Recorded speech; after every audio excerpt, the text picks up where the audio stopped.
Shalom Bapak Ibu dan Saudara yang dikasih oleh Tuhan Yesus Kristus. Kembali pada malam hari ini kita akan mendengarkan sebuah renungan singkat. Pada saat ini tema kita berbicara Amsal, berbicara tentang pencurian. Sebelumnya mari kita bersatu di dalam doa memohon pimpinan dari Roh Kudus. Mari kita bersatu di dalam doa.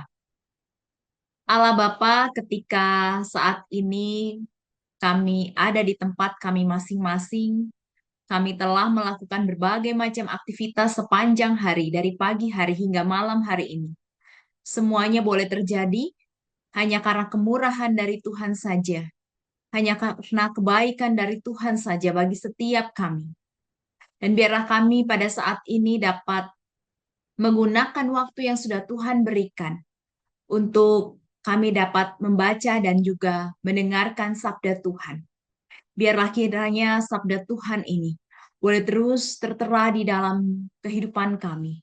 Hati dan pikiran kami hanya tertuju kepada Tuhan Yesus Kristus saja. Dan kiranya sabda Tuhan ini boleh terus kami pegang selalu seumur hidup kami. Di dalam nama Tuhan Yesus Kristus, kami menaikkan doa ini. Amin.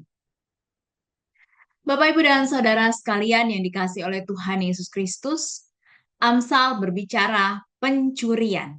Bacaan kita dari Amsal pasal 6 ayat 30 sampai 31. Amsal pasal 6 ayat 30 sampai 31 mengatakan demikian. Apakah seorang pencuri tidak akan dihina apabila ia mencuri untuk memuaskan nafsunya karena lapar? Dan kalau ia tertangkap, haruslah ia membayar 7 kali lipat. Segenap harta isi rumahnya harus diserahkan. Bapak, Ibu, dan Saudara sekalian, kita semua tahu bahwa pencurian merupakan tindakan yang melawan perintah Allah dan merugikan hidup sesama. Dan pada saat ini kita diingatkan bagaimana konsekuensi ketika kita melakukan pencurian. Dan tentunya ada orang-orang yang mungkin kita pernah dengar, kita pernah jumpai di sekitar kita, yang beralasan mencuri karena untuk makan. Karena dia lapar, maka dia mencuri untuk mendapat makanan. Tapi tentu hal tersebut juga tidak dapat dibenarkan, walaupun untuk mengenyangkan perut karena lapar. Bukankah ketika lapar atau ketika makanan tidak ada dan membutuhkan makanan, bisakah kita juga meminta dengan baik-baik, bukan dengan mencuri? Dosa pencurian memiliki konsekuensi yang sangat serius. Di dalam Amsal dikatakan konsekuensinya membayar juga lipat dan harta seisi rumahnya harus diserahkan. Merusak diri, mendapatkan siksa dan cemooh, serta malu yang tidak terhapuskan. Ya, tentu kalau orang ketahuan mencuri pasti akan ada rasa malu di dalam dirinya. Kalau dia tidak memiliki kondisi-kondisi khusus di dalam dirinya, bukan mengidap kleptomania ataupun kondisi-kondisi kejiwaan lainnya. Dan tentunya ketika malu itu hinggap di dalam dirinya, ia pun juga biasanya mendapat cibiran dari orang-orang di sekitarnya. Dan tentu itu merusak moral dirinya juga dari tindakan mencuri. Bapak, Ibu, dan Saudara sekalian, firman Tuhan mau mengatakan melalui hal ini bahwa kita harus bertanggung jawab atas dosa dan kesalahan yang dilakukan. Kita harus memiliki tindakan yang menyatakan bahwa kita sudah berubah. Kita menyesali dosa dan kesalahan kita. Dalam konteks ini, tindakan mencuri.